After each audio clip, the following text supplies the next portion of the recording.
სახელითა მამისათა და ძისათა და სულისა წმინდისათა. ამინ. ჩვენთან არის ღმერთი. დიდება და მადლობა ღმერთს დღევანდელი წირვისათვის. შეგვეციოს წმინდა დიდმოწამემ ბარბარეს მეოხება ყველას. გულითადათ მოგილოცავთ ამ დღესასწაულს, განსაკუთრებით ბარბარებს, განსაკუთრებით კიდევ ბავშვებს, იმიტომ რომ ბავშვების მფარველი არის წმინდა ბარბარე და საქართველოში განსაკუთრებით შეიყვარეს წმინდა ბარბარე. არის ზოგიერთი წმინდანი ისეთი, რომელიც ამა თუ იმ ქვეყანამ განსაკუთრებით რომ შეიყვარა და საქართველოში ასეთია სწორედ წმინდა ბარბარე და შემწევნი ყოფილიყო ჩვენი ქვეყნისათვის. თქვენ იცით მისი ისტორია, ეხლა მე ბევრს აღარ ვიტყვი მის შესახებ. უბრალოდ მინდა გაგახსენოთ ერთი რამე, რომ რამდენი სატანჯველი გამოიარა ამ პატარა გოგო. ჯერ მარტო ის, რომ ძალიან პატარა იყო, უდედოთ რომ დარჩა. მერე მამამ თავისი რაღაცა ახირებების გამო გამოკეტა კოშკში და გარეთ არ უშვებდა. ფიქრობდა, რომ დაბიო ხალხი არ არის ღირსი ჩემი შვილის ნახვისა. ისინი არ არიან ღირსი, მაგრამ იმ პატარა გოგომ რა დააშავა, გარეთ რო არ უშვებდა. ხო, აი რო დაფიქრდეს კაცი. რატო ვამბობ ახლა? ადამიანი რწმენას რომ მოშორდება, ბევრ რაღაცას არასწორად აღიქვამს და არასწორად მოქმედებს. ესეც მაგის გამოძახილი იყო მამის დიოსკორეს საქციელი. შემდეგ, როდესაც გათხოვება შესთავაზეს, უარი თქვა. მამა მიფიქრა, რომ ეთყობა დიდი ხანი კოშკში გამოკეტომ რაღაცაები შეცვალა ამ ბავშვში და გამოიყვანეს კოშკიდან, გაიხსნა მინდა ქრისტიანი ქალწულები. მათგან გაიგო ქრისტიანობის შესახებ, ყოვლადწმინდა სამების შესახებ მოინათლა და ყოვლადწმინდა სამების აღიარებისათვის მრავალი ტანჯვა მიიღო და ბოლოს მოწამეობრივად აღესრულა საკუთარი მამის ხელით. აი დღევანდელ სახარებაში წერია სწორედ, რომ შეიძლება ოჯახის წევრებიც კი წინააღმდეგი იყვნენ შენი, როდესაც რწმენის გზაზე მიდიხარ.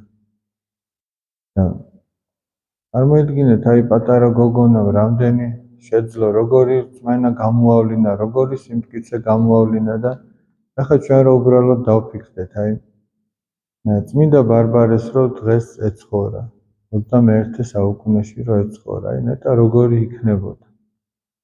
აი სულისკვეთებით როგორიც იყო, ახლა რო იყოს წმინდა ბარბარე. როგორი იქნება თუნდაც ტაძარში დგომის დროს. როგორი იქნება ადამიანებთან ურთიერთობაში, აი როგორი იქნება ყოველდღიურ ცხოვრებაში.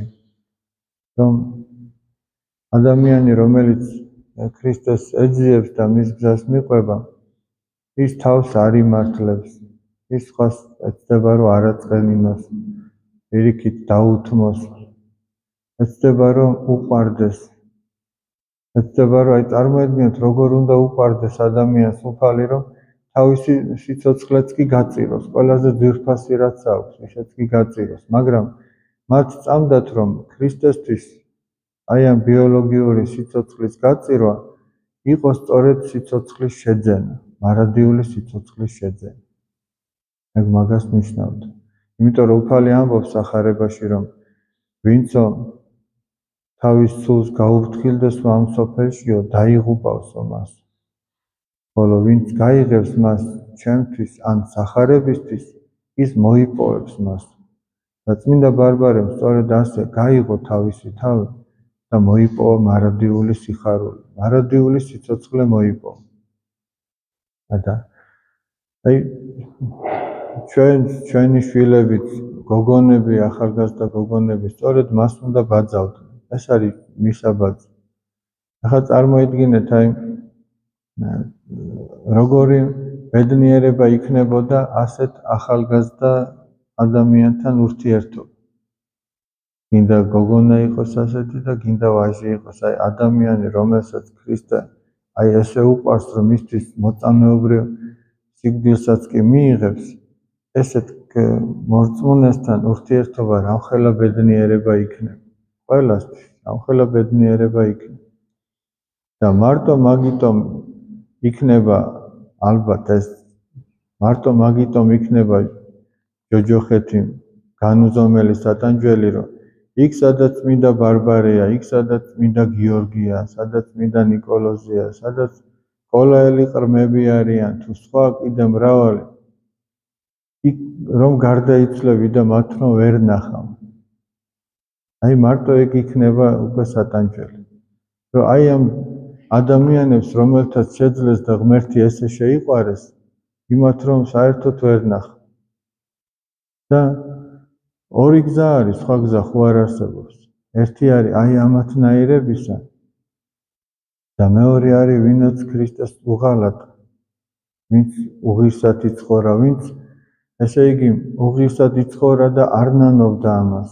აი წარმოიდგინეთ, წმინდა ბარბარეს ევედრებიან, ესე იგი უზიარებელი და უეცარი სიკვდილისაგან, რომ არ გარდაიცვალოს ადამიანი, უზიარებლად რო არ წავიდეს და უეცარი სიკვდილით რო არ წავიდეს. ეს თავად მან ითხოვა მოწამეობრივი აღსასრულის წინ, თავად წმინდა ბარბარემ მუხლი მოიყარა და შეევედრა უფალს, რომ ვისაც გაუჭირდებაო და მე შემევედრებაო, მიუტევეო, წოდებიო და უზიარებელს ნუ წაიყვანო. და ვინც რწმენით შეხედავსო ჩემი სხეულის ნაწილებსო, ანუ იმ წმინდა ნაწილებს, რომელიც სხვადასხვა ადგილას არის, სოფლიოს სხვადასხვა წმინდა ტაძრებსა და მონასტრებშია მისი წმინდა ნაწილები და ვინც ამას კრძალვით, მოწიწებით, რწმენით მიახლება, მადლი მიეციო მათ. აი წმინდა ბარბარეს ხატს რომ ასე მოგზალებით მიახლები, ამბორები შესთხო. აი ერთი შეხედვით მე საღამოს ლოცვის დროს ბავშვებსაც ვეუბნეოდ, წმინდა ბარბარე ბარძიმით გამოისახება ხელში. ზოგადად მოწამეები ჯვრით გამოისახებიან ხოლმე, იკონოგრაფიაში ასეა, რომ ჯვარი უჭირავთ ხელში, ასე გამოისახებიან. და იმიტომ რომ მოწამეობა არის ყველაზე უფრო მეტად მიმსგავსება ქრისტეს, რომ ქრისტე ჯვარს ეცა ჩვენთვის და მოწამეებსაც უნდათ რომ მისი აღსარებლობის გამო ეს ტანჯვა მიიღონ, ჯვარს ეცვან, ესე რომ ვთქვათ. მაგრამ წმინდა ბარბარე ბარძიმით გამოისახება, იმიტომ რომ ადამიანები მას ევედრებიან, რომ უზიარებელი არ წავიდნენ. იმიტომ რომ ეს არის ერთ-ერთი მთავარი სავედრებელი ღვთისადმი, რომ ადამიანი ნაზიარები წავიდეს. აი ძველად, როდესაც საეკლესიო ჯვლის კანონი უფრო მკაცრად უდგებოდა ადამიანის შეწოდებას, მკაცრად, იმიტომ რომ ადრე ადამიანი რწმენაში უფრო ძლიერი იყო, დღეს დავსუსტდით. იგივე კანონით, რომ დღეს ადამიანს მიუდგე, შეიძლება სულ გაიქცეს. ამიტომაც აი იმ კანონით, აი მრუშობის გამო თუ რაღაცა კაცისყრის გამო ზოგჯერ იყო რომ უზიარებელი უნდა დარჩენილიყო ადამიანი 7 წელი, 9 წელი იყო, ესე იგი ქრისტეს ღალატის გამო სიკვდილამდე უზიარებელი უნდა დარჩენილიყო ადამიანი, სიკვდილის წინ უნდა ეზიარებინა, წარმოიდგინეთ აი. მაგრამ იყო ასეთი წესი, რომ ეს ჯერ კიდევ პირველ მსოფლიო საეკლესიო კრებაზე მიიღეს, რომ დაუშვათ ადამიანს 7 წელი აქვს ის, რომ არ უნდა ეზიაროს და 5 წელია გასული, მაგრამ სიკვდილო დასნეულდა. აი ის უნდა ეზიარებინათ, რომ იმ ბოლოს საგზლის გარეშე, სულიერი საგზლის გარეშე არ გაეშვათ. მაგრამ თუ ის მოკეთდებოდა და ფეხზე წამოდგებოდა, მას უნდა გაეგრძელებინა ისევ ის სინანულის პერიოდი. მაგრამ რომ გარდაცვლილიყო, უზიარებელი არ უნდა გარდაცვლილიყო. აი ამას ძალიან დიდი მნიშვნელობა აქვს. მაგრამ ახლა წარმოიდგინე, მაგრამ ეს ის პერიოდია, როდესაც კანონი ამას ეუბნება ადამიანს, რომ 3 კვირა თუ ქალაქში იქნებიო, ანუ შესაძლებლობა გექნება, რომ ტაძარში მიხვიდე და შენ არ ეზიარები 3 კვირის განმავლობაში, უზიარებლობით დაისაჯოს. წარმოიდგინეთ, აი 3 კვირა რომ შენ დაუდევრად იქცევი ადამიანი და არ ეზიარებ, დღეს ვინ უნდა დასაჯო? ყველა თავის თავს ჯის, ესე იგი. 3 კვირა არ ეზიარება და მე თვითონ ჯის თავის თავს, კიდე 1 წელი არ ეზიარება და ადამიანი ფიქრობს, რომ ეს არაფერი არ არის. ეს სწორედაც რომ ფერია, იმიტომ რომ ჩვენ როდესაც გვაქვს შესაძლებლობა ზიარებით და ჩვენ არ ვეზიარებით. ახლა რო წარმოიდგინოთ, წმინდა ბარბარე მოვიდოდა, ხან მოვიდოდა, ხან არ მოვიდოდა, ხან ეზიარებოდა, ხან დაეზარებოდა, თუ როგორ იქნებოდა. მე ვფიქრობ, რომ ის იქნებოდა ყველაზე უფრო გულმოდგინე.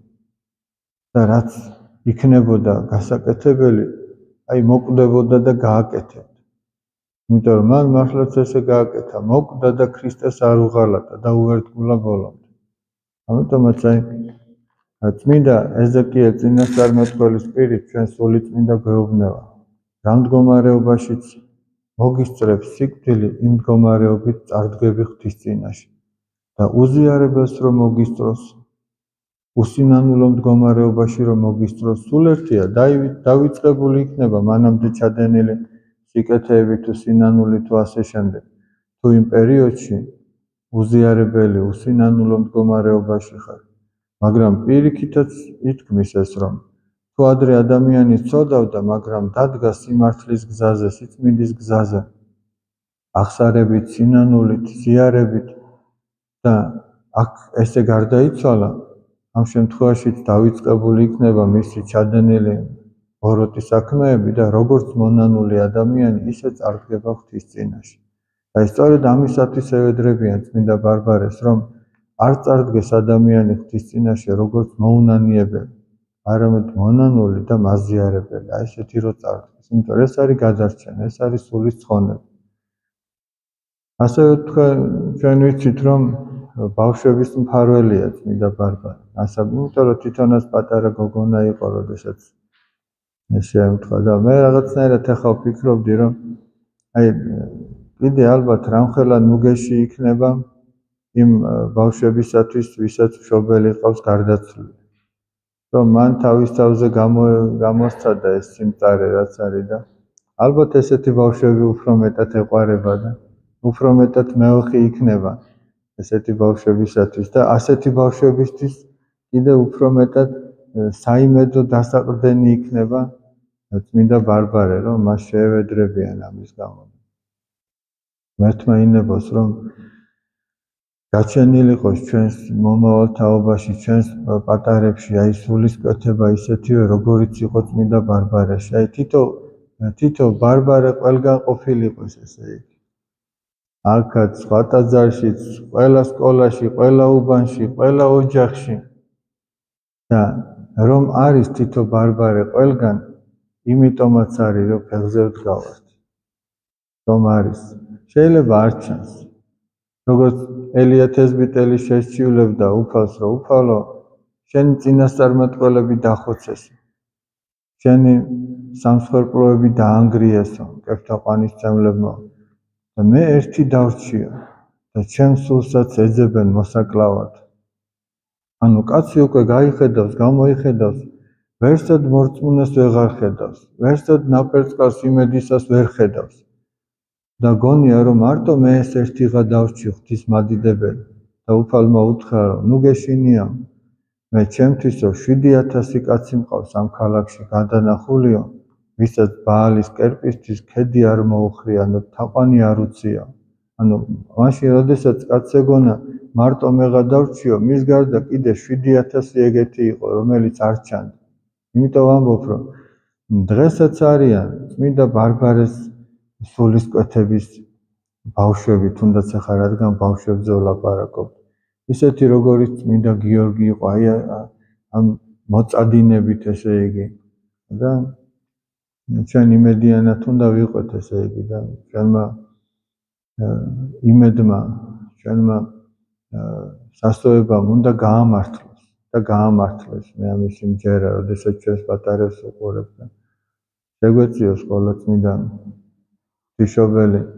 წარმოიდგინეთ, თუ წმინდა ბარბარე ესეთი იყო, ყველა წმინდა ღვთისმშობელი როგორი შეიძლებოდა რომ ყოფილიყო.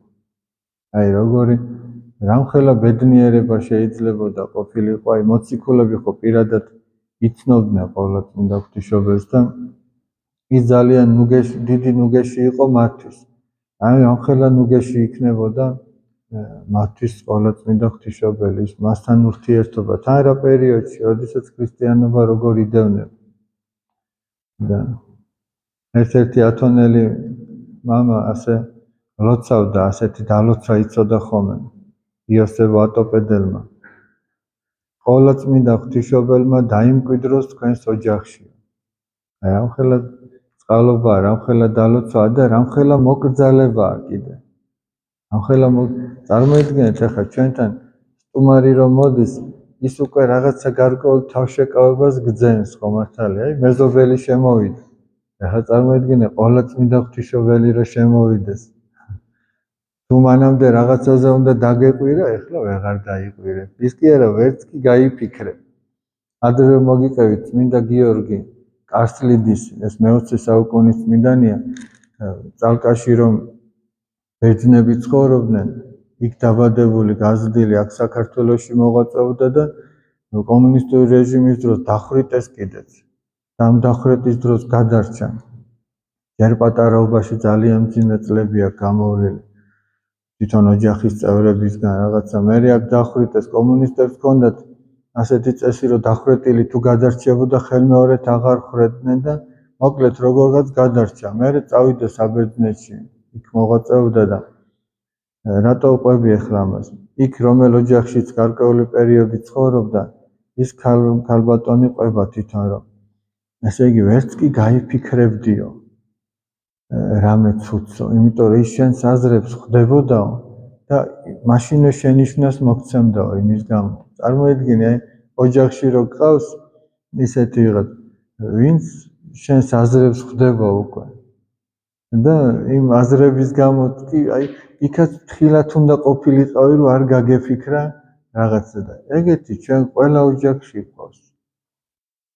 უფალი ყველგან არის, ყველგან ხედავს იმ ადამიანის გულის ფიქრებს. წმინდა იოანე ოქროპირი ამბობს, თხილად იყავითო აზრების მიმართო, რადგანო ჩვენი აზრებიო ზეცაში ისმისო. რომ აი იმ აზრების, იმ ფიქრის დონეზეც კი ასე უნდა ეცადოს ადამიანი, რომ სუფთა იყოს და თუ იქაც შეეშალა, იქაც სინანულია მერე საჭირო. ღმერთმა დალოცვილი და გახარებულები გამყოფოთ და მშვიდობის დილა გაგიტანოთ ღმერთმა.